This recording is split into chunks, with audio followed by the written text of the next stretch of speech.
Thank you, Hiralalji. I would like to welcome all of you to this edition of the Layman series.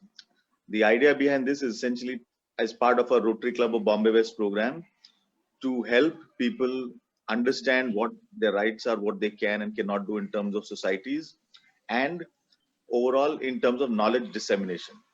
As you're aware, Rotary is an international organization whose sole motto is essentially social service. We are a whole group of volunteers, all successful in our own right, and our passion is helping people essentially. So this is part of our things. We do lots of work from helping during COVID, pediatric heart surgeries, uh, cataract surgeries. There's a lot of things that we help out, and this is also part of our thing in terms of helping people. As you all know, Hiralalji has been spearheading this. CA Ramesh Prabhu has obviously been the guiding force behind this, and being in the construction line, I know that there are a lot of issues regarding construction, redevelopment, and all, which people have a lot of need for information. And this series is part of that effort to help people understand better and for them to find a spot where they can get their queries addressed. So, with that in mind, I would like to welcome all those who have attended and our guest speakers. Thank you, and here's wishing a great year for the year ahead. Thank you. Yeah, thank you. Over to you, Hiralalji. Friends, before I invite our speaker, and before that the introduction of our speaker, my co-speaker Shilpaji, let me tell you something about this series of seminars which was started in the month of July 2018 when Rotary Anand Gupta was the president of our club. 36 events have been completed and this is the 37th one. There is the first one of the fourth consecutive year. And during this remarkable completion of 36 months, we have covered many topics of interest to the members of the societies, to the management of the society, and to a large extent to even to the professionals of the this field. A lot of has been said. I can only say that in the future also we are going to concentrate on very relevant, burning topics and very useful topics for the benefit of laymen as well as the members of the cooperative societies, flat owners, and even the managing committees of the members of the managing committee of the society. With this, I now invite CA Shilpaji, who is going to talk about dispute resolutions under the provisions of the bylaws of cooperative housing societies, the model bylaws of cooperative housing societies, more relevant to the Bombay region model bylaws. Shilpaji, you are welcome and take the mic to give your presentation. Shilpaji. Okay. Very happy morning to all the participants. Let me say it's like virtual dais graced with all the dignitaries from the Rotarians, and I myself was ex-Rotarian of Lokhandwala Kandivali almost for 8 years. I was there in Rotary, but then I could not continue or I was not active. So feeling good that I'm reconnecting with all the Rotarians.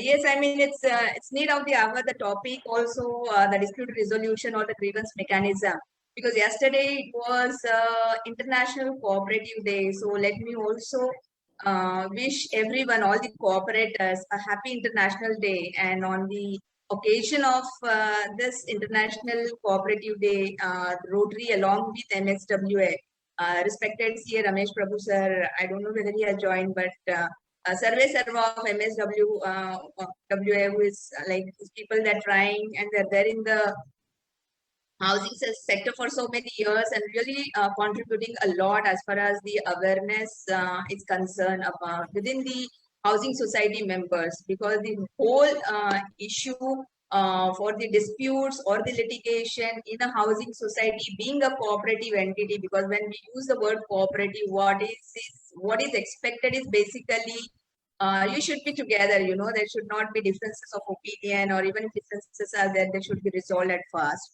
So this is CA Shilpa Shingare. Today I will be talking about the provisions in the bylaws related to the grievance redressal mechanism, the complaint filing where you can go.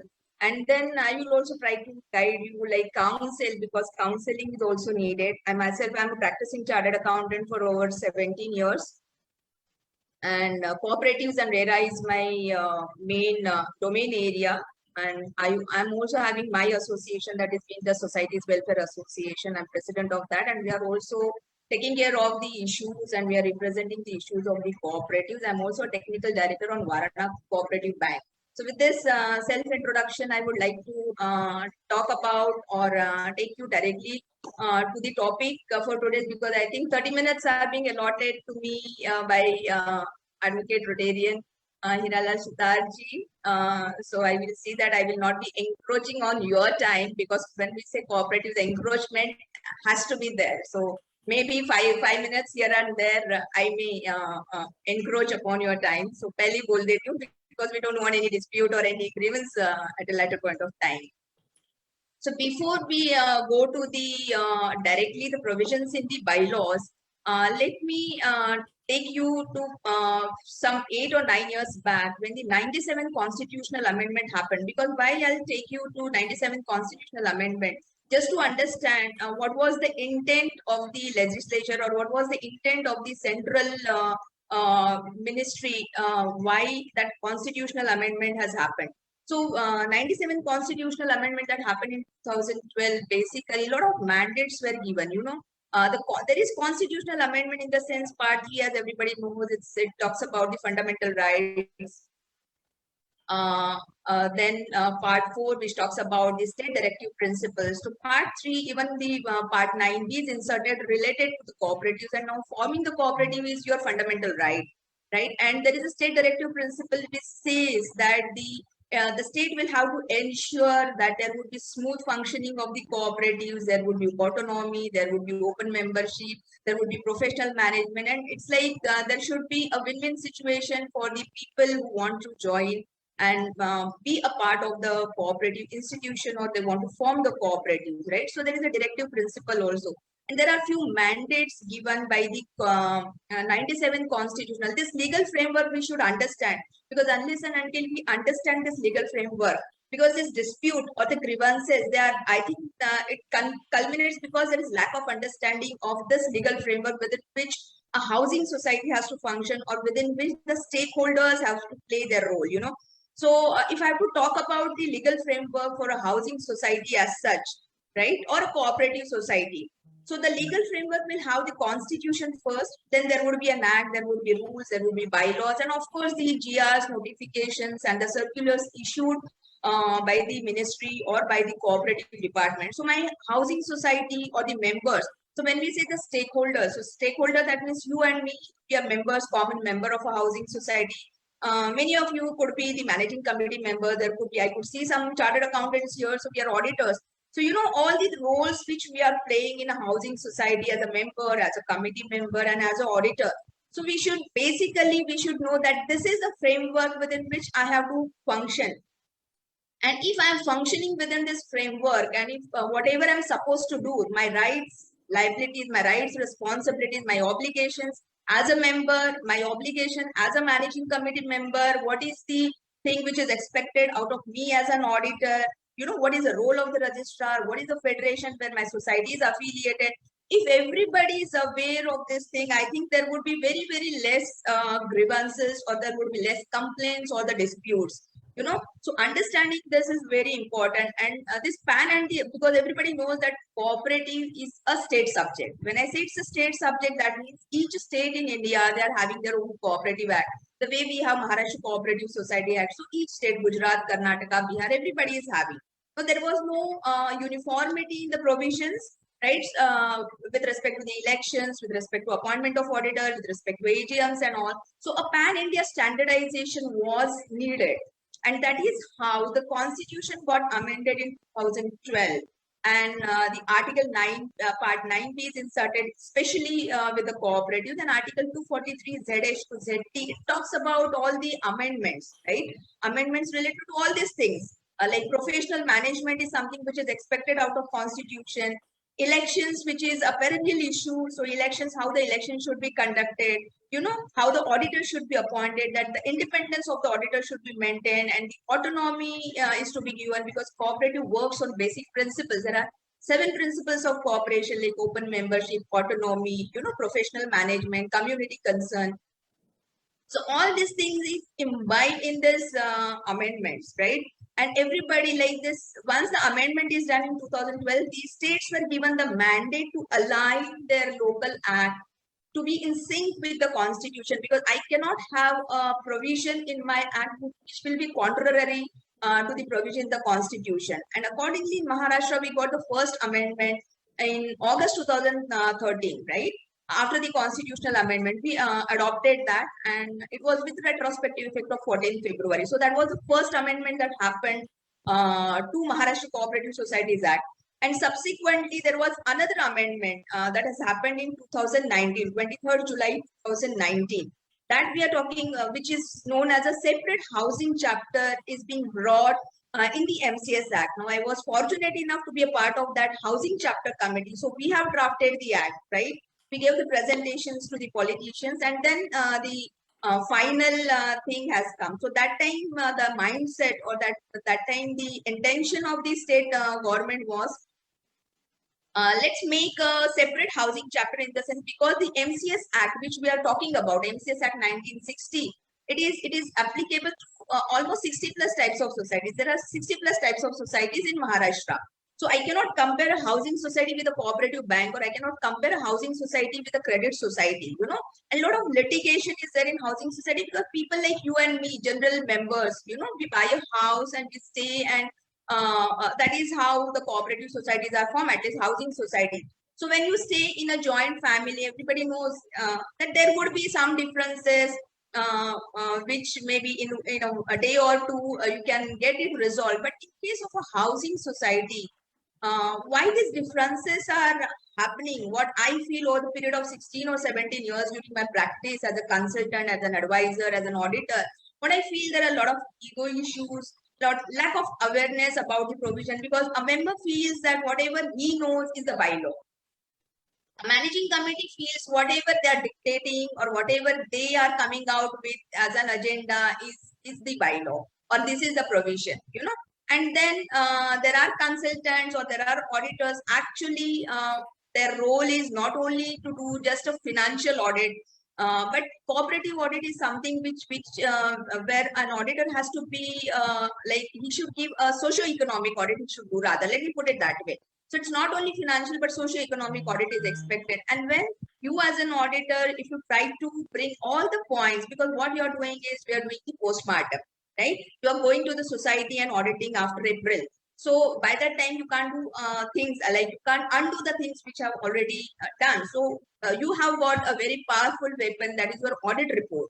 So if you bring out all the things in your audit report, I think probably the housing society, there will not be much issues remain, or will be there to address by the general member, or there would be 1 or 2 complainants in a housing society. We find that there would be 1 or 2 people who in AGM they will be creating halla gulla, but maybe that person could be a genuine, his doubts could be genuine, his issues could be genuine. So the point is, whenever we are talking about the grievance, or whenever we are talking about the disputes or the complaints, I think each one has to look at it, or do the introspection, what is that I'm doing? And let me put it very firmly here, that whenever you are raising any litigation, or whenever you are going and putting up a complaint, just because there is no fees that you have to pay to the registrar, you are just simply going and making the complaints to the registrar will not help you. Why? Because see, ultimately you are staying in a housing society where you are paying the maintenance, isn't it? Now, suppose if you are going against the committee, or maybe if you are knocking the door of any of the forums, so you will be spending from your own pocket. I will take this forum or today's session just to educate and create this awareness also. I don't say that the people should not go and complain, because that is your right. That is your basic right as a member or as a committee member. I'm not on that. But let's, because this we on the occasion of International Cooperative Day, let's try to create this awareness also. What is the harm for me financially and otherwise? So if you as a member, if you go and do the complaints with various authorities, what will happen is you're spending your time, your energy, and your money also, right? Because you as a member will be paying from your pocket. But the managing committee members, only for 3 sections in the Act, that is section 78, section 78A, and section 96, where the individually particular managing committee member is being taken to task, or an inquiry is going, or personal inquiry is going for that particular member, then only will not be using the funds of a cooperative housing society. But otherwise, they're free to use the funds. Because you have complained to the registrar, you have complained to the police, you have complained to the federation, you have complained in a civil code, you have gone to the consumer forum. So they will also need the professionals and the legal help, and they'll be spending, and they will be, I mean, your own kitty. So in turn, ye kis pe aane wala hai? Whatever funds we are spending, your committee spending just to litigate or just to defend themselves, it is from the common pool the money will be used. And then maybe the next year, the committee itself will come out with an agenda in general meeting saying that now we want to increase the maintenance, right?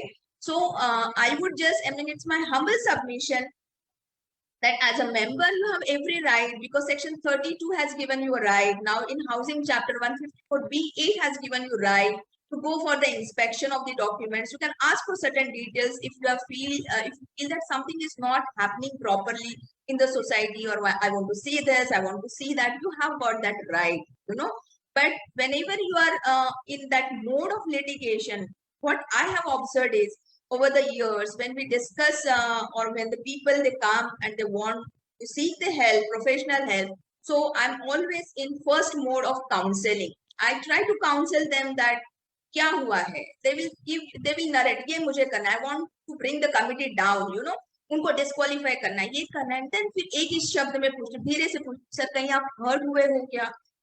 And then that person will start telling all his entire story, कि उसने मुझे, when I wanted NOC, he did not give me NOC. He's not allowing, the secretary is not allowing me to park the car. He's parking his car. He's not, I wanted to give my flat on leave and license basis. That time he did not allow me.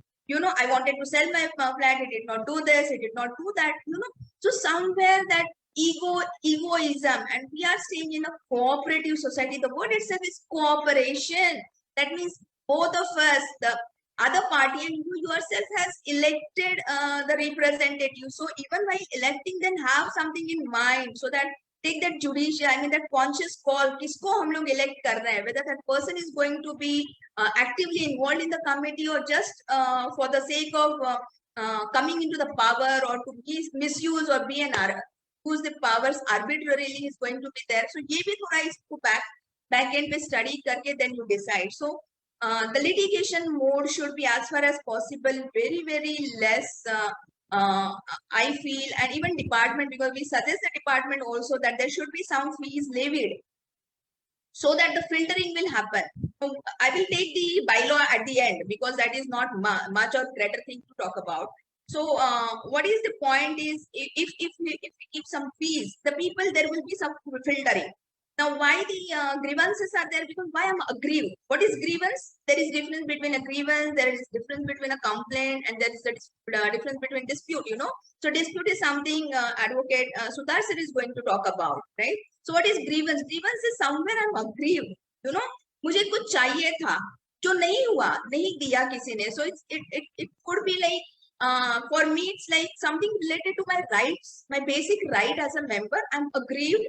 And when I'm approaching the committee, so now I'm on the bylaw 171(2)(3), right? It says what is the redressal mechanism for the complaint. If I'm aggrieved with something, like मेरे घर के सामने किसी ने कचरा रखा है, मेरा सामने वाला फ्लैट वाला है जो कचरा डाल रहा है, या some issues, some lift is not proper, so maybe it could be a general complaint, or it could be a complaint specific to me or my flat. So I will write a letter the committee. I will try to speak to them, maybe over the intercom or something. They are not paying it. I will write a letter to them. Still, if within 15 days they don't resolve my issue, So now as per the bylaw, the committee, that means you as an aggrieved member, if you want to put up the grievance, so first would be always आप बात कर लो, हमको क्या है, हमको problem को aggravate नहीं करना है, हमको प्रॉब्लम का सॉल्यूशन चाहिए. What is the purpose of this seminar is we want you to educate and create that awareness that disputes are not going to be good for you and for your society. We want you to live happily with relaxed and stress-free life, isn't it? And COVID has taught us that nothing is above my health, isn't it? So whenever you want to raise your complaint, raise your grievance, you write a letter, proper letter, address your issues to your managing committee, take the acknowledgement. If the managing committee is not taking your letters, because your bylaw says it's not that you should submit the complaint to the chairman or secretary or to the treasurer. That means it is not that only to the office bearer you will be submitting the complaints. You can submit the complaints to any of the managing committee member. That is what the bylaw says, right? So you can submit the complaint, and if they are not accepting the complaint, better you put it through the register AD, right? So register AD acknowledgement or speed post acknowledgement will be a conclusive proof that you have tried to reach to them, and within 15 days after receiving your complaint or your grievance, the committee, right? So the mindset of the committee also should be, they should be appreciating, they should take it in the right spirit that yes, one of the member of my society, they're facing some issues. So let me sit across with him. That person is a senior citizen, so let me address his issues, you know. So if with this mindset, if you are going, so I don't think the person will go to the next stage or next level to escalate the issue, right? So put up your grievance in a writing, maybe through register AD, wait for 15 days, give sufficient time, submit the application during the business hour. Don't be adamant that you should be entertained at any time which you feel at 9 o'clock, 10 o'clock. That is not the way your bylaw is clear. In business hours, you should go and you should give the complaint, right? So if the committee is not coming out in next 15 days with the resolution, then of course you have the dispute resolution mechanism, or I will not say it's a dispute resolution mechanism because your bylaw also doesn't talk about the dispute resolution. It says complaint or grievance redressal mechanism. And I do remember when I was talking about the constitutional amendment, actually during those days in 2011 or 2012, when the constitutional amendment has happened, even the grievance redressal mechanism was a part of the amendment. And it was there in the ordinance. That means each cooperative society, they should have a grievance redressal committee. And what is grievance redressal committee? And I feel there is really a need, a lot of overhauling is needed as far as the housing societies at least are concerned, because though we have amended the act, nothing, because we as a professional, we were part of that committee, but otherwise there were departmental officials, you know, registrars and all. So they were more keen on keeping all the provisions as it is because they want this thing to happen. So a lot of overhauling is needed, and I feel that condition was really a good condition, that redressal committee, grievance redressal committee, that means within the society, you will have 3 people, maybe let's say senior people who will be guiding you, right? So rather than I directly go to the registrar and do a complaint, or I go to a court or maybe a consumer forum, I will go to this 3 people and then I will discuss with them. It's like in your family, in your society, in your own family. Let's say you have issues. So first, हम लोग थोड़ा mummy से बात कर लेते हैं, पापा से बात करते हैं. We discuss with our sister. So same way, if that filtering mechanism is used, that would really save the litigation. That is what I feel. And this grievance redressal mechanism. So even though it is not a mandate of the Constitution, or if it is not a mandate of your Maharashtra Cooperative Societies Act, I think the societies, because under Section 72 of the Maharashtra Cooperative Societies Act, the general body is the supreme authority. So you can, the majority can decide, and you can still have such small committees where the job of a managing committee would be relaxed, you know, because managing committee members, again, they are also office boards, they are in the business, you know. So अपना खुद का office, अपना खुद का business संभाल के, they are volunteered. They are volunteered for the cause of this cooperative. So they're sparing their valuable time to resolve your issues. So we also, as a general member, we need to appreciate that कि हमारे लिए ये लोग काम कर रहे हैं. So it's a thankless job they are also doing. right? And it's hats off to all the managing committee members who come forward. So you need to appreciate that thing also. So a managing committee can have a little bit of different mindset, free mindset. The members would also be appreciating the work done. And then if there is a filtering mechanism is in place, like grievance redressal committee is brought in place by the general body, I think still the issues can be resolved. So if let's say your society is not resolving the issues, then what is the next step which you will be doing? So your bylaw 174 talks about all those grievance redressal mechanism. And what happens when people come to us? There is complaint X or there is grievance X. The type of a grievance is X. So the complaint should have been gone to this person, maybe a registrar, but the complaint is filed with federation.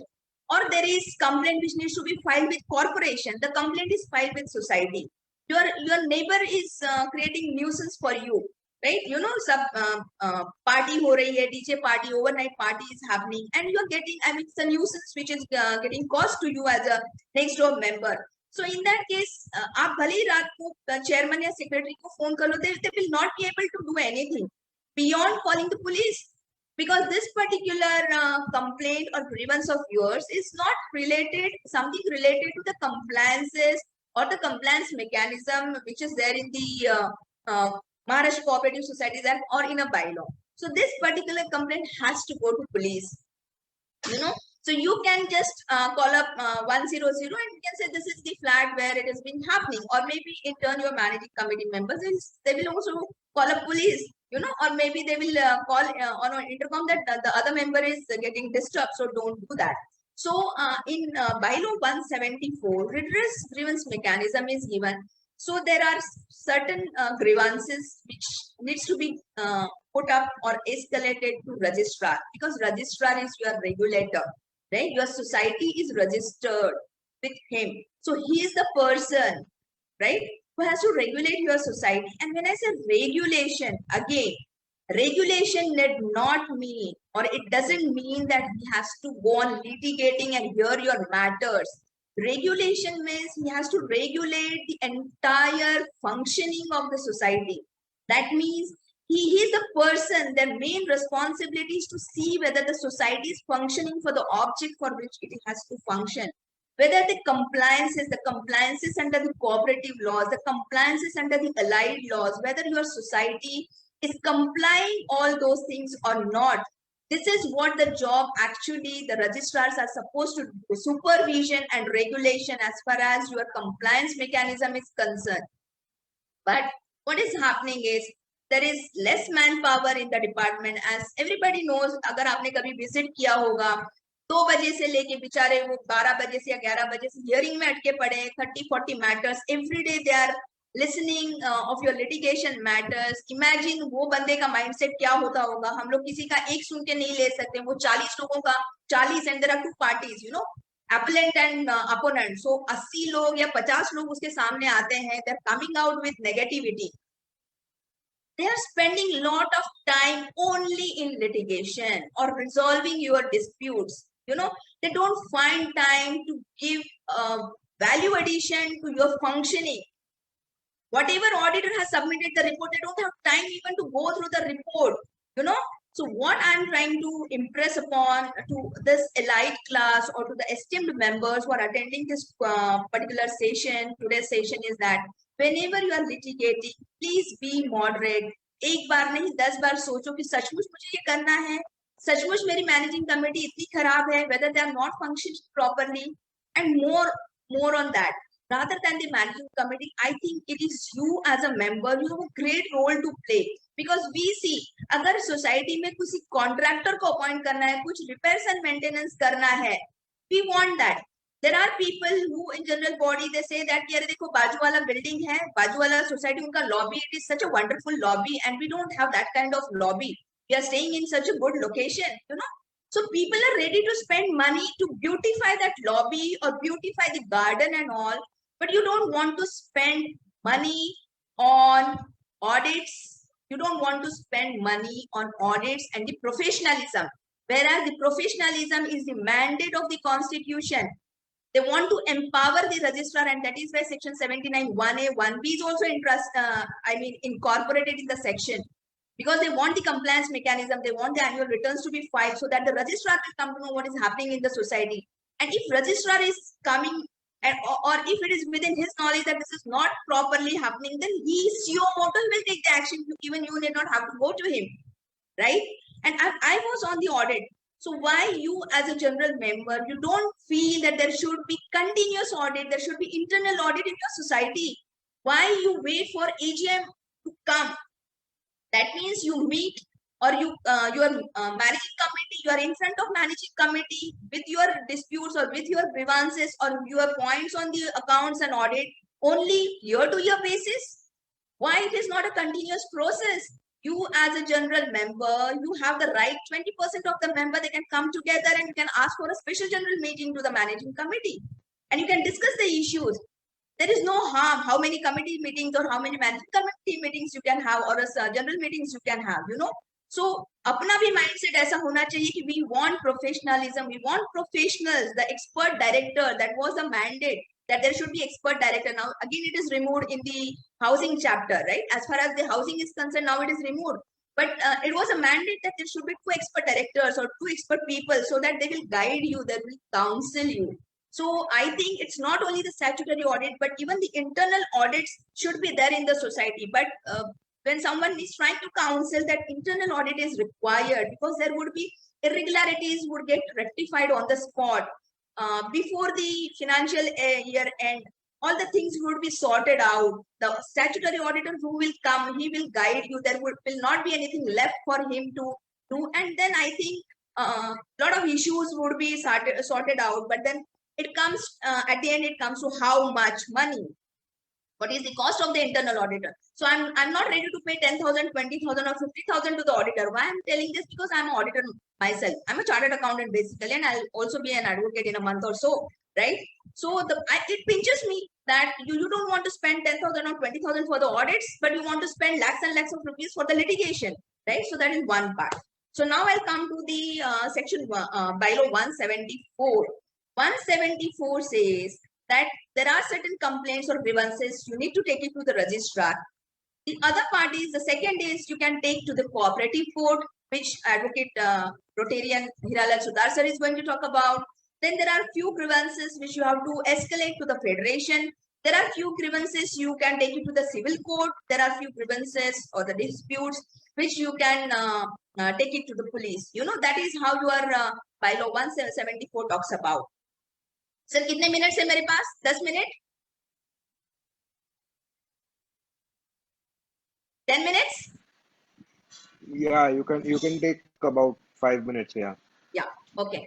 So Five, registrar, 10 minutes, the grievances which will go to registrar will basically grievances related to each and every section in the act, right from your registration of a housing society till. So if I have to talk about which are the grievances you will take to the registrar, is your registration of the housing society, your committee is not functioning properly, there is no issues related to accounts and audit, issues related to the committee meetings, issues related to the compliance, issues related to the allied law compliances, your society is not charging properly, whatever funds they are raising, they are not in accordance with the act or rules and the bylaw provisions. So there is extra transfer premium is charged, extra NOC is being charged.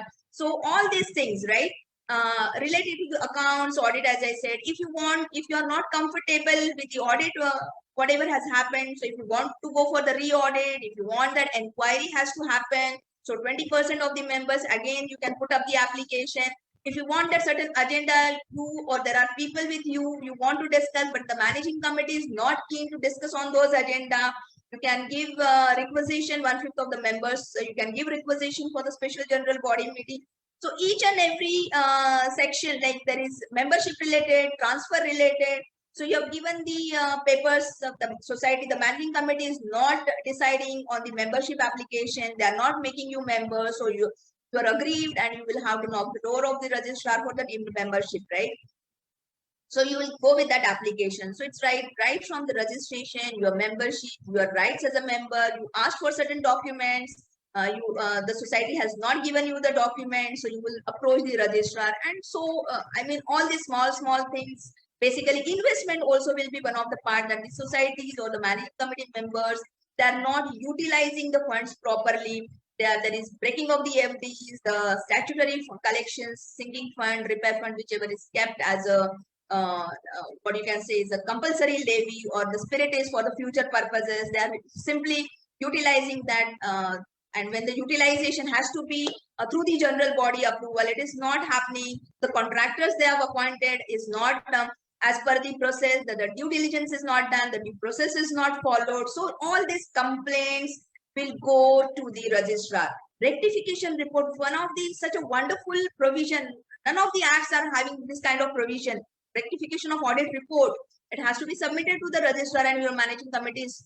There is total failure of the managing committee to rectify the irregularities pointed out by the registrar. So if you are aggrieved, if you know that this is a provision, so you can go to the registrar. If you want that your managing committee is not functioning properly and want that managing committee to disqualify, because there are technical grounds, section 146 and 147 will come to your rescue. 146 talks about the offenses which a committee can make, and 147 talks about the penalties, right? And these penalties in turn will be debited or recovered from your own kitty. So all these disputes or all these grievances touching right from section 6 or 9 till end 160, 165, you can go to the registrar for resolution, because he is the ultimate authority. He is a regulator with whom your society is registered.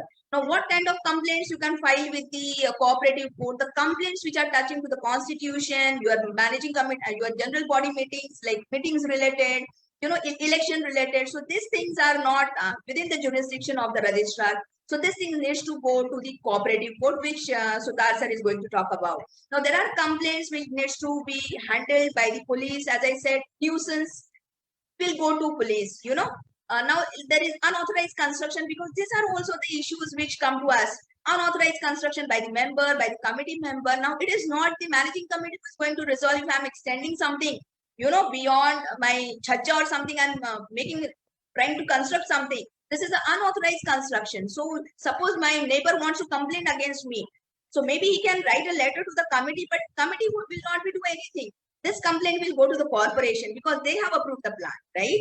So anything related to your structural issues or related to your building structure or construction, related to the construction cost, it will go to the corporation, right? So unauthorized use will go to the corporation. Any nuisance where your personal liberty is at stake, it will go to the police. Now, what are the complaints where federation comes into picture? I don't know why that particular provision is there in bylaw that this is the complaint which will go to federation. Hardly 2 or 3 pointers. I feel there is a total failure on the part of the federation to educate the members. It is like associations like MSWA or VISWA, my association, we are trying to create the awareness and education.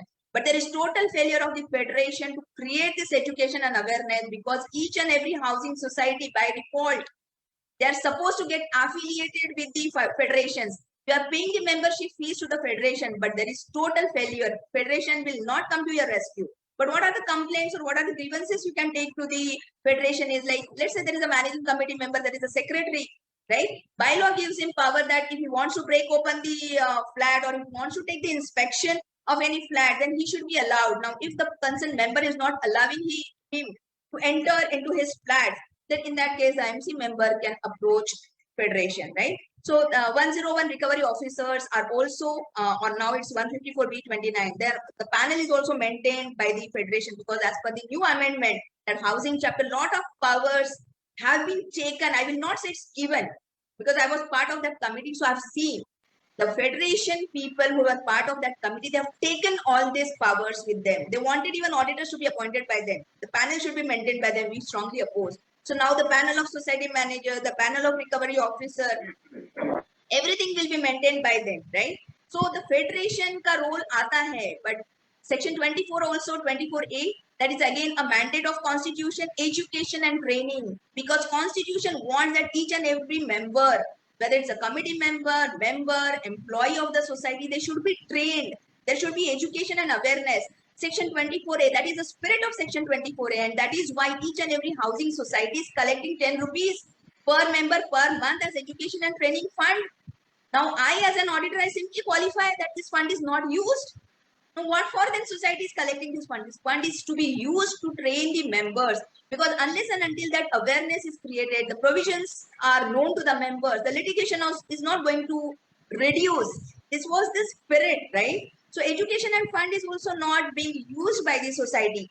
So what happened in 2013, the bylaw which we are having right now, this bylaw of 2014, which was as a result of 2013 amendment, it says education and training fund would be collected. It needs to be utilized. And there is a circular of 2015 by the cooperative department that 20% of the members every year needs to be trained by the housing society, because the tenure of the managing committee would be 5 years, right? So at the period of 5 years, 100% members would be trained. Now, why this provision is incorporated and why there is a separate collection in your maintenance bill?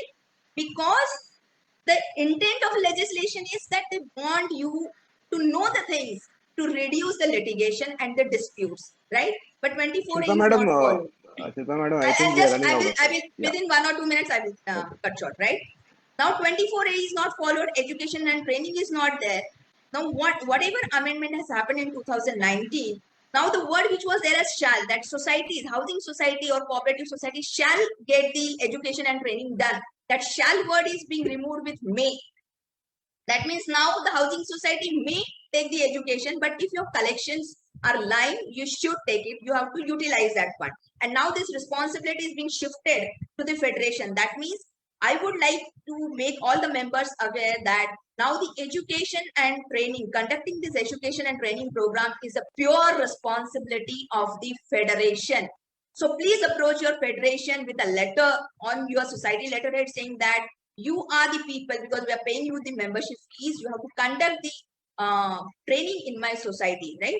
So this is what the grievances, and I mean, see, it's in half an hour or 40 minutes. You can't comment or you can't discuss or you can't talk on the grievances. I know each and every member how difficult it is for you, how painful it is for you when you see that you are stressful, but your committee members are ekdam aaram se chal rahe hain with sina taan ke, you know. So that itself gives you frustration, and I don't want you to be that frustration. So I will sign off, and before just signing off, I will say, since it was an International Cooperative Day, the theme was Rebuild Better Together, right? That is the theme for this cooperative year international. So let's rebuild better together, because it's a cooperation. So let's cooperate with each other, and let's see to it that the disputes would be less and more focus would be there on the compliance mechanism. So thanks for the opportunity, and I will be available for the question answer. Thank you. Yeah.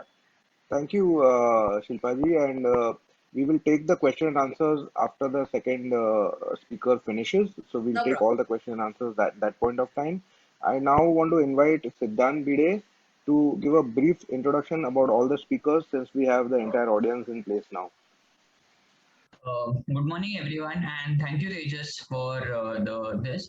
So, thank you, Shilpa ma'am, firstly for such a wonderful session. For the benefit of all those who joined us late, a brief introduction about CA Shilpa Shingare. She's a BCom and a fellow chartered accountant and is a DISA qualified. She's also been a regional council member of the Western India region of Western India Regional Council of ICAI, and she's also been a past treasurer of ICAI for the year 16-17. She's a partner in Talekar and Associates Chartered Accountants and a proprietor of Shilpa Shingare and Company Chartered Accountants. As you all know, she's been a past Rotarian of Rotary Club of Lokhandwala Kandivali since 2008. And she's also been a member of the committee constituted recently by the Maharashtra State Cooperative Election Authority for giving suggestions on 100% elections and cooperatives.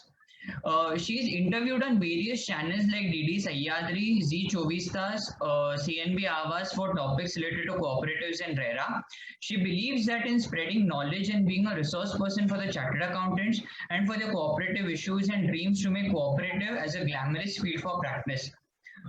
She's also an author of 2 e-books, which is Audit on Cooperative Societies and Taxation on Cooperative Societies. She also conducts and delivers lectures on various topics related to cooperative housing societies like model bylaws, accounts and audit provisions of the Maharashtra Cooperative Societies Act at various CA study circles, branches, and various housing conferences organized by Rotary, ICSI Federation, and other NGOs. So, a brief introduction about her, and indeed, it was quite a resourceful session for all of us.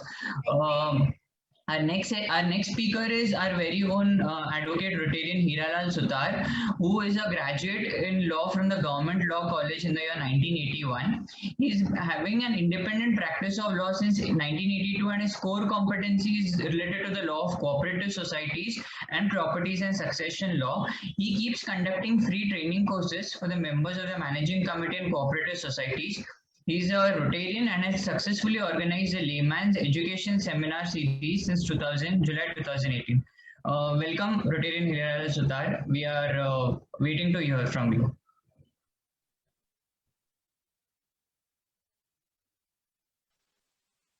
Thank you, friend. Once again,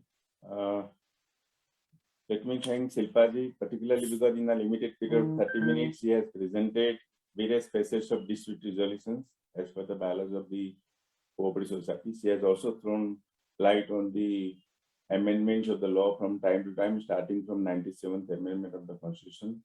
Now coming straight, I have got 20 minutes, coming straight to the topic. I'll just brush through what she has presented to you about 174. Now, friends, time permitting, and if there are questions, we may ask her to throw light on bylaw 63, read with 174 in little more detail, because they concern with the dispute resolution. But as far as I am concerned, out of 7 entities which have been mentioned under bylaw number 174, one is cooperative courts, another is a civil court, apart from DMC, local police station, general body, and all these things. Now, all the disputes under the Act are not to be addressed to or to be adjudicated by the cooperative court.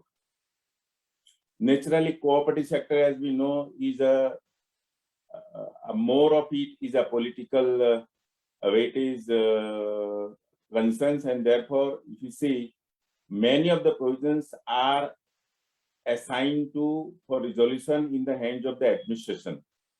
But some of them, which have been specifically included, has been mentioned under Section 91 for the purpose of adjudication by the cooperative court. I have a small presentation because in such a short period, it will not be difficult. It will be very difficult to go very much in detail. But at the same time, this forum being for the laymen and for the management and the members of the societies, it will be worth rushing through what can be addressed to the cooperative court,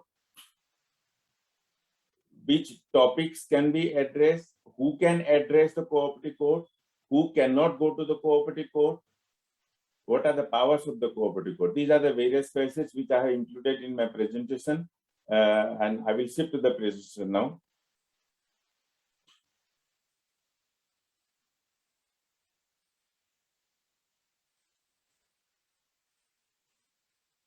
Just a minute.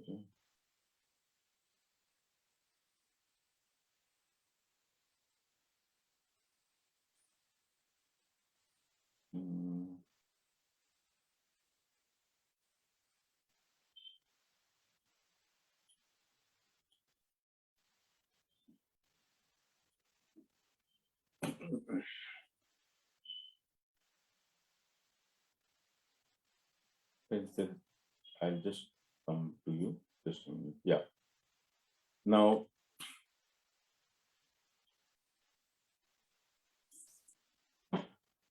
I'm going to deal with provisions relating to dispute which can be taken up to the cooperative court. To start with, which disputes can be referred to cooperative court?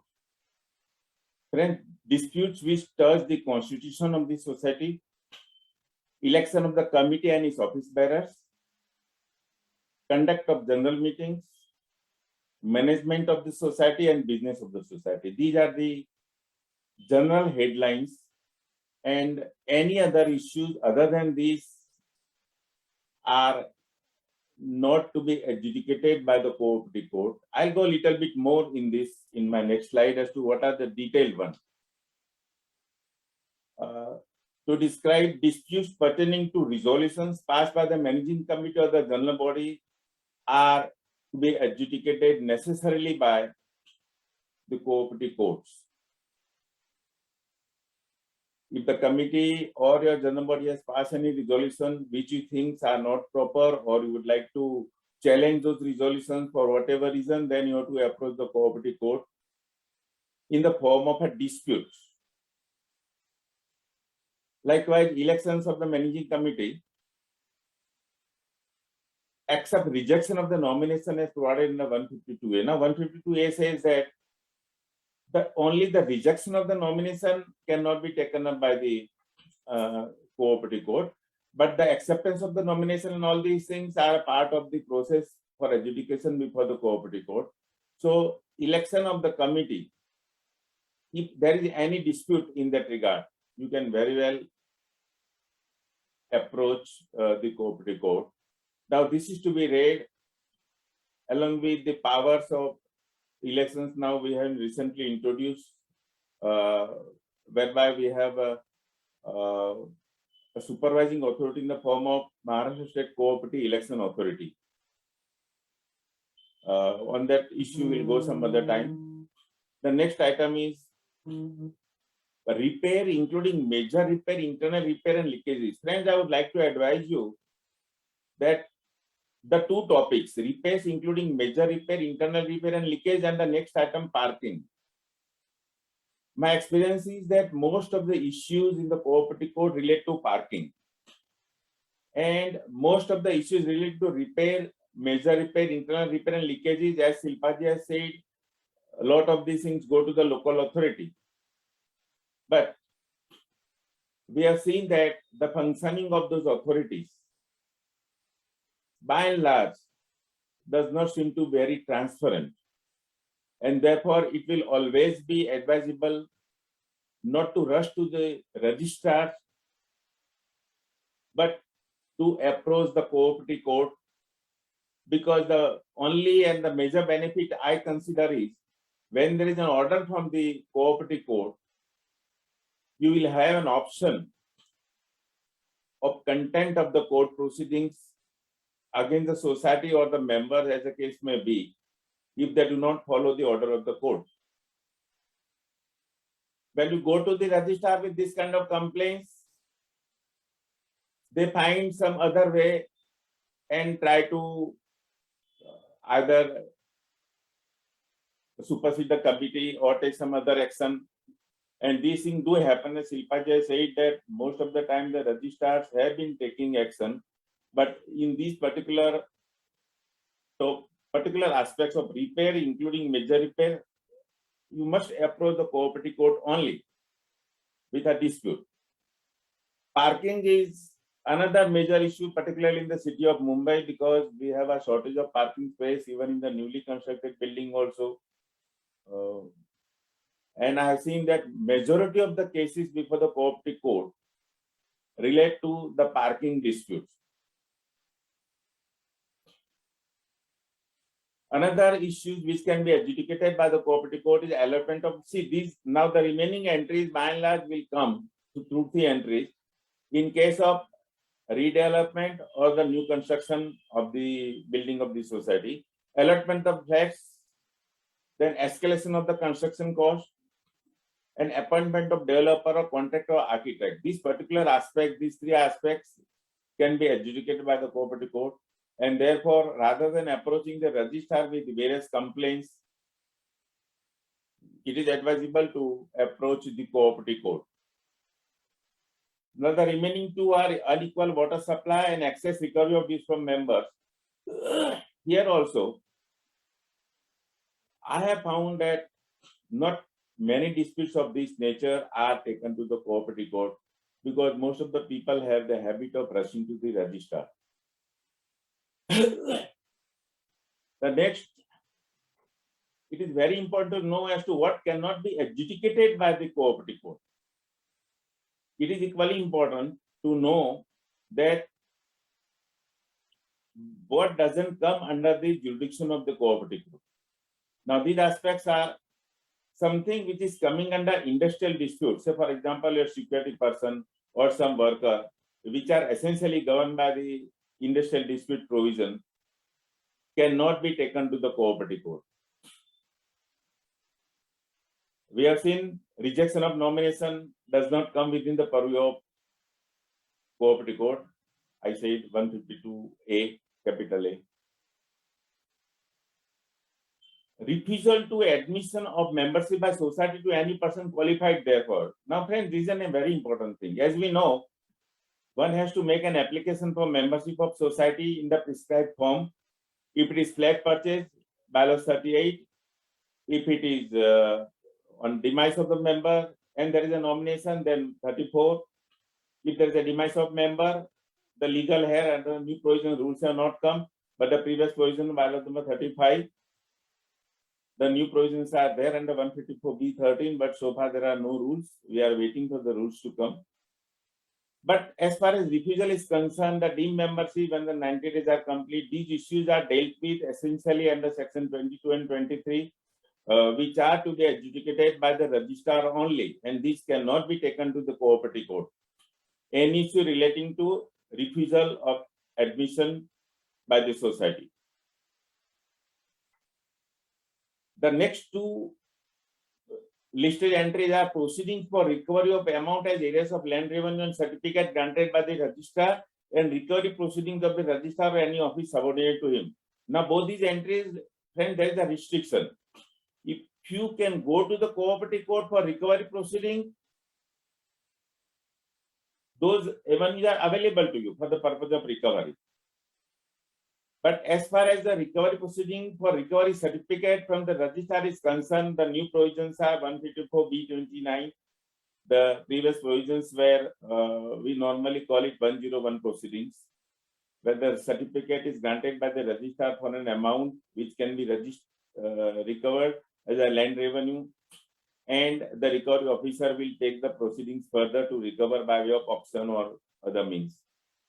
Now, both these issues, once the certificate is issued by the registrar, the society or the member cannot approach the cooperative court because certificate proceedings are coming within the jurisdiction of the registrars only. Same way, when the registrar or his another officer start the recovery proceeding, the matter cannot be taken to the cooperative court by way of dispute. Another most important thing, as I said initially, that a lot of issues are there which are to be resolved by the registrar. And there are the provisions for filing appeal. And if there is no appeal provided, then there are the provisions for filing the revision petition. All these issues which are governed by 152 in the form of appeal and 154 in the form of revision petition cannot be taken to the cooperative court. Once the registrar passes the order, if there is an appeal, you must approach the appellate authority.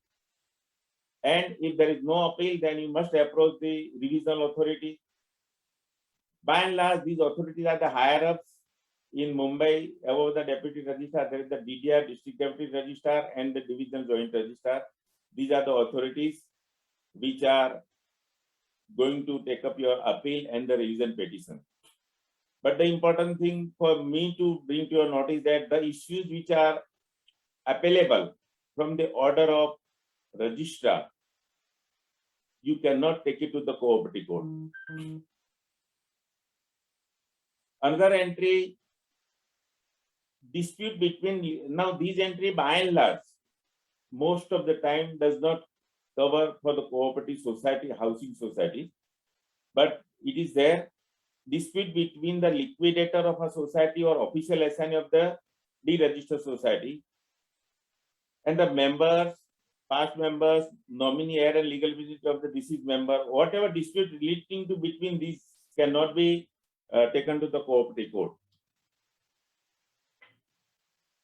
Now, the next very important aspect is who is entitled to approach the cooperative court. Now, everyone and anyone cannot approach cooperative court. As we have seen, which dispute can be taken to cooperative court. Likewise, who can approach the cooperative court? Now, it is very important to know in fine detail as to who can approach cooperative court with those disputes, which we have seen in the previous two slides. A society itself or its past or present committee can approach cooperative court with any dispute which you have seen. I will not repeat that dispute every time, but a society, its present committee or the past committee, any past or present officer, agent or servant of the society, any nominee, heir or legal representative of the deceased officer, deceased agent or deceased servant.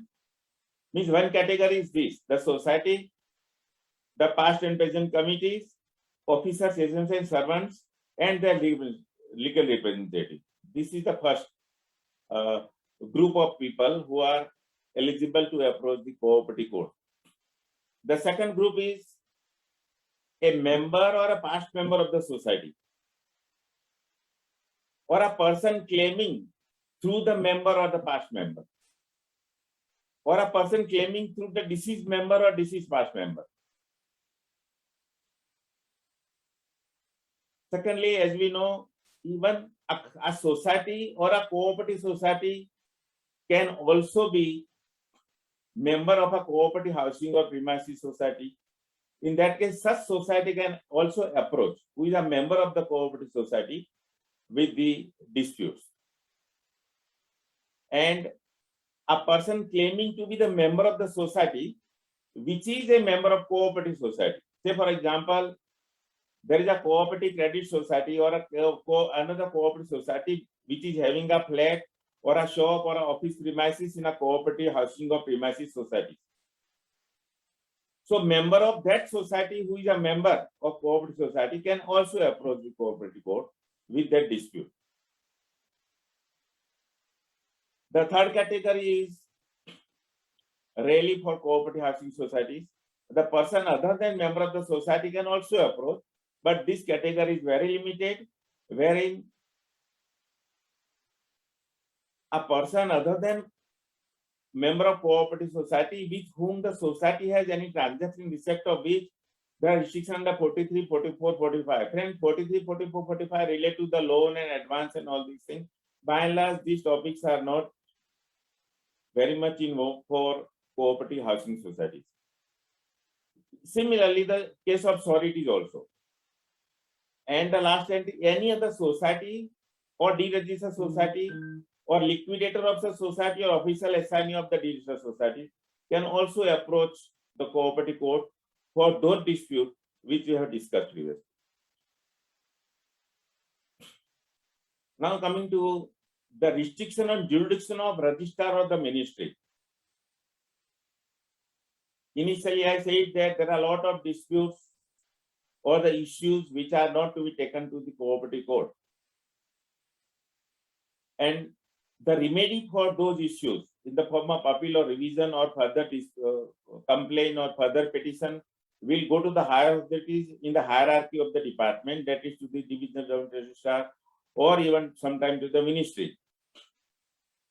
There are certain parallel jurisdiction also in case of revision, for example, the parallel jurisdiction of the minister, additional secretary as well as the divisional joint registrar in certain matters. However, the list given here under gives the restriction that these issues cannot be taken to the registrar or to the ministry. Now these are, we'll see, no other court shall have jurisdiction to entertain any suit or other proceedings in respect of any dispute referred to the cooperative court. Now once a dispute is referred to the cooperative court, no suit can be filed in those proceedings to any other court. Means there is a bar on the jurisdiction of the other court, civil court, as far as the scope of dispute with cooperative court under section 91 is concerned. The next is the cooperative court may on an application made to it by any party, say if a dispute is filed before the cooperative court and the disputant party brings to the notice of the cooperative court that there are other legal proceedings in the other civil court. Until that time, it is necessary to suspend the proceedings before the cooperative court. Then the cooperative can pass the order to that effect, and to that extent, once the civil court adjudicates the matter on the law issue, the matter will be taken up by the cooperative court. To that extent, civil court have a role. The next is the cooperative court may refer the dispute for settlement after formulating the terms of settlement to arbitration, conciliation, judicial settlement, including the Lok Adalat and mediation. See, we have the alternate dispute resolution forums, friends, and these are very effective nowadays, even to the highest hierarchy of the court, even the High Court also, and to certain extent, even the Supreme Court also. There are alternate dispute resolution which are very effective nowadays that reduces the burden of the courts also. When there is a scope of settlement of the dispute between the disputing parties, in that case, the court can formulate the terms of the dispute settlement, and those terms can be submitted to the arbitration or the conciliation or the judicial settlement, including Lok Adalat and the mediation.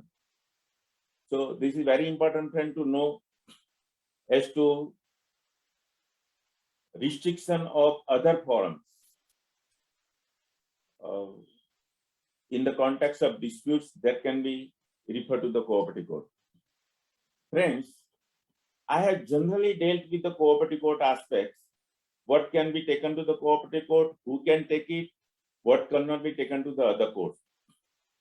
Now, within this limited period of 20 minutes, I have overall summarized.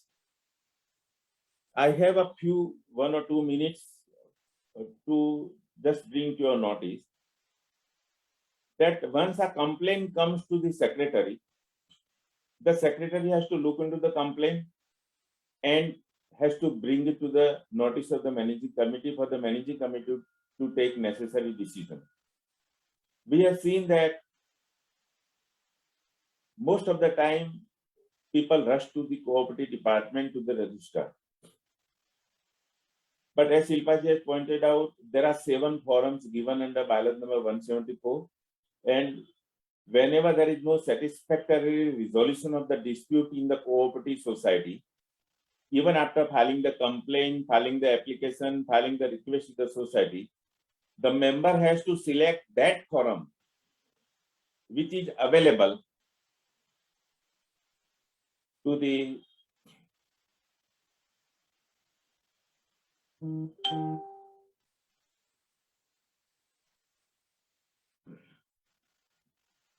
I'll just go back.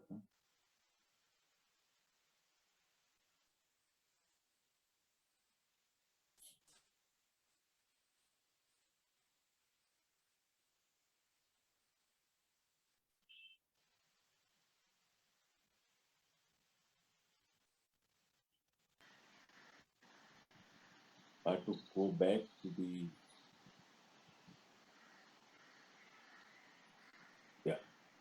Now, I will request Tejas to go for the question answer on the topic, which Shilpaji and myself will answer. I will answer those queries which are relating to the topic which I have discussed, and Shilpaji will answer to all those disputes resolution query. So if you have any, you are at the chat box in charge. Yes. What is Tejas? Yeah. Yeah, so there are a couple of questions that are there here. Shilpaji, yeah, okay. So one question has been asked by Mr. Harish Purohit.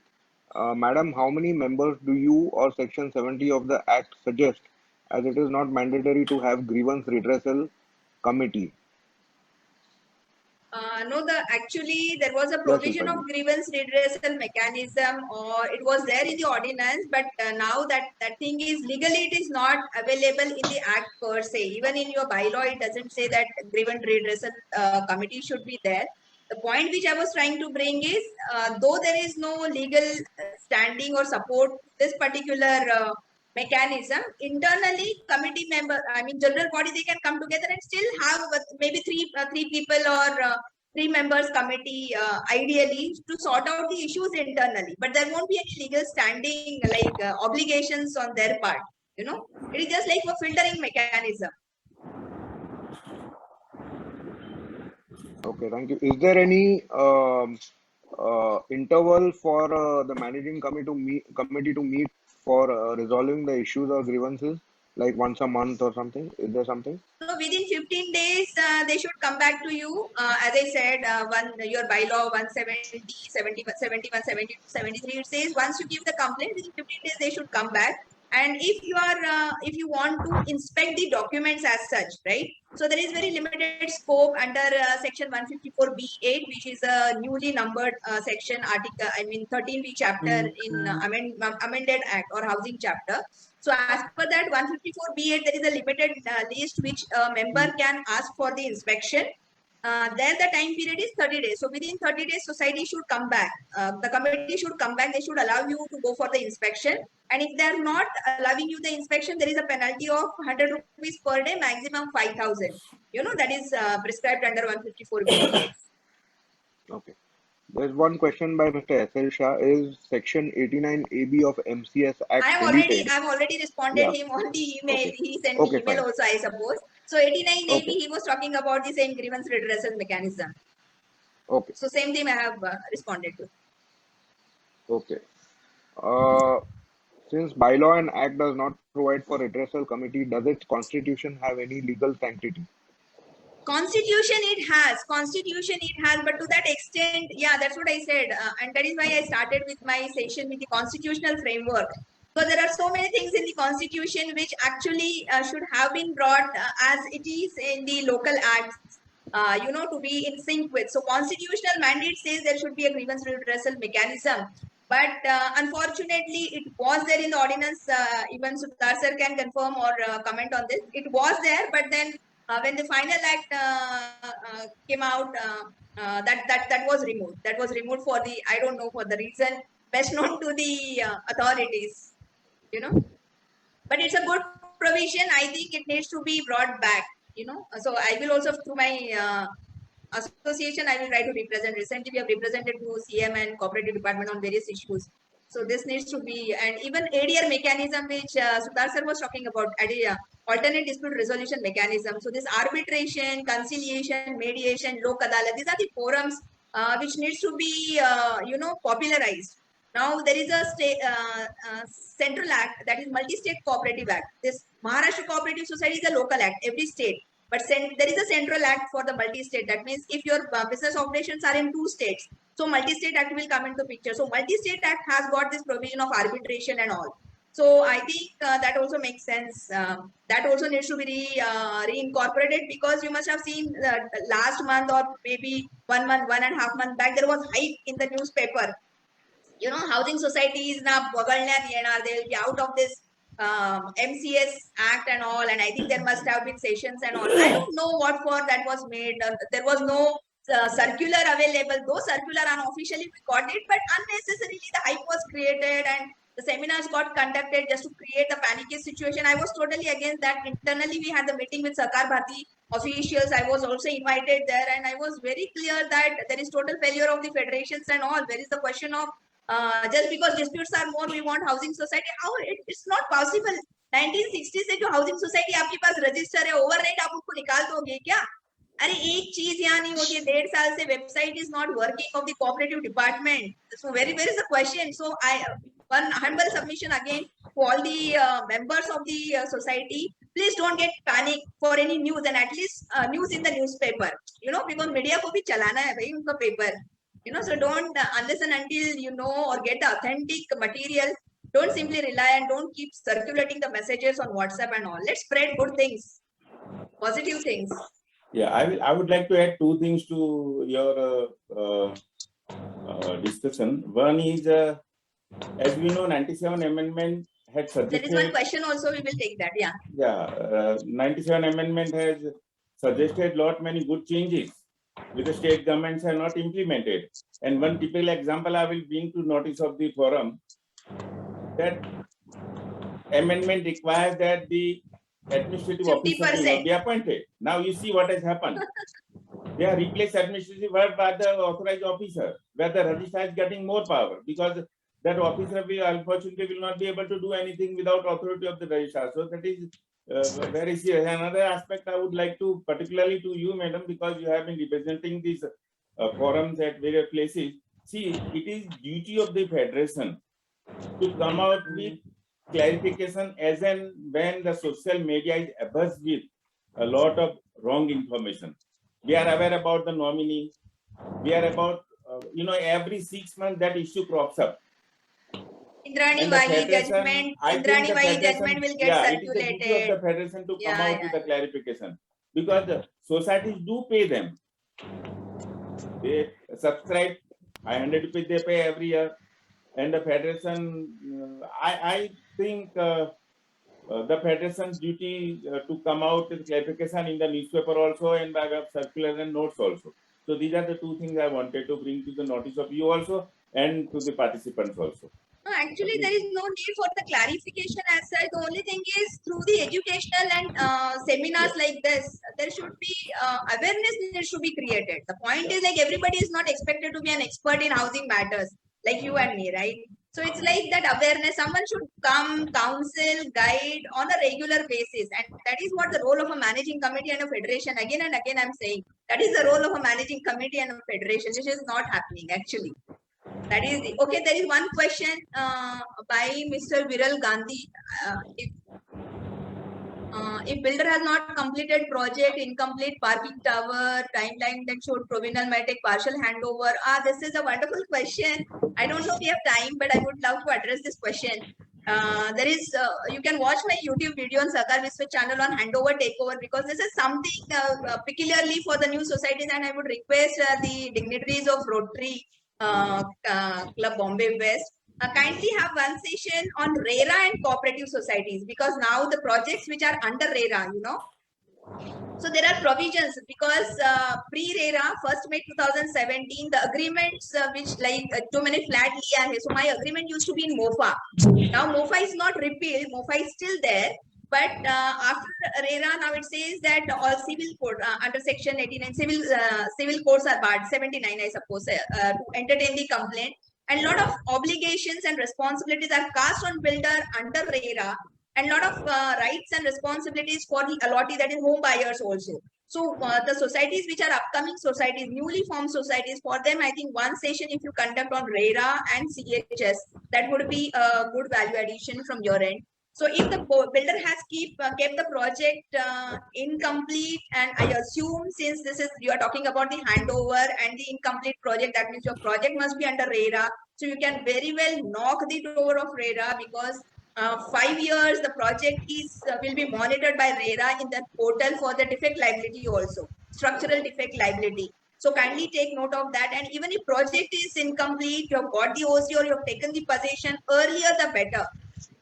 That means you should not delay or derail the handover, because what will happen when the builder is maintaining the society? So when you say handover, so handover is of two things: handover of the records which the builder is having of the society, like all the approvals related to your building structure, all the AMCs, and he must have formed the society, so society formation related. And second thing would be handover related to the accounts. So the builder has taken 2 or 3 months advance maintenance from you, 2 or 3 years advance maintenance, and ideally builders, they charge it on a square feet basis. So they will take 2 rupees, 3 rupees, 7 rupees per square feet. But once the society is being formed and you come as a provisional managing committee, so the question was whether provisional managing committee should take the handover. In fact, I will say, going one step ahead, I will say it is your responsibility as a provisional managing committee to take the handover from the builder, because the bylaw of a housing society, it is clear that maintenance has to be, the service charges should be collected equally, irrespective of the area. So there is the question of collection on a square feet basis. So the collection, the maintenance would be very less, and that is why you should go for the handover as early as possible. Just to address the question of Mr. Viral Gandhi, Thank I you, ma'am. suppose. Thank you, ma'am. There's one more question by Mr. Apurva Patel. Disputes Yeah. with neighboring society about the land conveyance is referred in which code? Conveyance related, it goes to civil code. If you see the bylaw, if the builder is not giving the conveyance, but again, for the let's say there are two societies on a common layout and there is dispute, or maybe let's say you want whether I should go for individual conveyance or I should go for the we should go for conveyance together. So there is a new concept which we have introduced in the amended act, that is cooperative housing association. Because if you want to form the federation, you will need minimum 5 registered societies. But even with 2 societies, now you can go for the conveyance, right? So little bit of, setting, if you bring the people from both the societies together, this concept can be made known to them. And if there is a dispute, of course, this is related to a this dispute will go to civil court, because registrar anyway will not be able to do anything. And if the society is under MOFA, like your agreements were under MOFA, so definitely team conveyance matter, so it is district deputy registrar who is competent authority under section 5A of MOFA, right? So this will be like civil court matter. Okay. With reference to the last question that you answered, can provisional managing committee be allowed to take handover from builder and collect maintenance if the builder has not completed the project?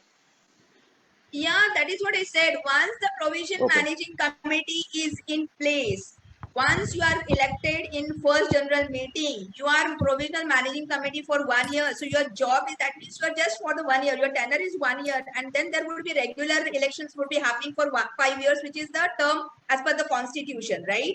So your job is to set the tone for that society. And set the tone means you will have to take care of this handover, see whatever is receivable from the builder for the society, what is the corpus you are supposed to receive out of the advance you have paid, and then collecting the maintenance and everything, that you will start on your own. So building, even though there is incomplete structure, or it is not there, you can take the builder separately on different forums. So you can go to consumer court if for the deficiency of service. You can take him to RERA, that is a different forum, or you can take him to civil court for a specific performance of your agreements, contract. So the other forums are also available, but you as a PMC or provisional managing committee, you have to take the handover and you should start functioning as a normal committee as such. So there is no option to you, actually. There should not be a question. There is no option. You have to. Right. I think we are coming to the end of our session. We've almost run out of time. So I would like to stop here, and like Mr. Suthar has mentioned, his email ID and there's a WhatsApp number. Any more queries, you can always ask on that particular those particular details of email and WhatsApp. I would like to propose a vote of thanks. My first vote of thanks is to CA Ramesh Prabhu, who has been very supportive from MSWA in having this seminar series with RCBW.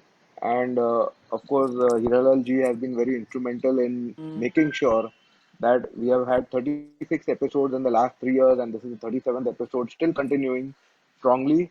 And also would like to thank Gautam to decide to continue this important series.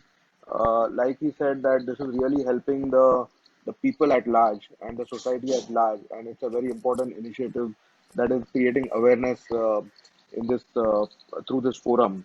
I would also like to thank both Madam Shilpa Singare and also Hiralal ji for addressing this forum on such an important topic of dispute resolution in cooperative housing societies. We see many societies having these issues, and I think your address to this forum has been really very important to clarify certain issues and to spread more information about the provisions in the laws and the bylaws and the acts respectively. You spoke about egos, grievances, complaints, disputes, all those topics very clearly, and also wishing everybody an International Cooperative Morning. Day, How are you? and the theme of बनाया होता है ना कि तुम लोग काले like का Madam होता है ना, said, काले का theme of rebuild है together. Sorry. So with that, I would like to close the session. I think Thank there you was, very much, sorry to everybody. interrupt, Yeah. sir. There was one question by Fatima. I will Okay. quickly address because that is important question. Sure. It's being asked that whether a member not residing in the society can be a committee member. It's a wonderful question which is asked in each and every session. See, your bylaw, your act, amended act, housing chapter, it is very, very clear who is eligible to contest the election. A member, if you are not a defaulter, if you are not selling flats in your own society as a property consultant, and if you are otherwise eligible to be a member, to be a committee member, you can contest the election. So it's not that, suppose if I'm not staying in my society where I have a flat, I have shifted to other society, but still I am member of this society. And if I'm eligible, otherwise I can still be a managing committee member of this society, even though I'm staying in a neighboring society. Okay. So the person can become a managing committee member, should not be a problem. But ideally, ethically, that person should not become, because आप society में नहीं रहते हो तो society के issues आपको कैसे मालूम पड़ेंगे, you know. But the person can very well become a managing committee member. Should not be a problem. Yeah. Okay, thank you, madam. Thank you very much. Also, I would like to emphasize the support of Sri Anandji Gupta, who has been very instrumental in supporting this. And Siddhant Bide, thank you very much for being here and introducing the speakers. So thank you everybody for attending this session. All the participants, please continue to attend these sessions every month and get aware and support this initiative. Thank you very much. Yeah. Thank you. Thank you. Thanks all.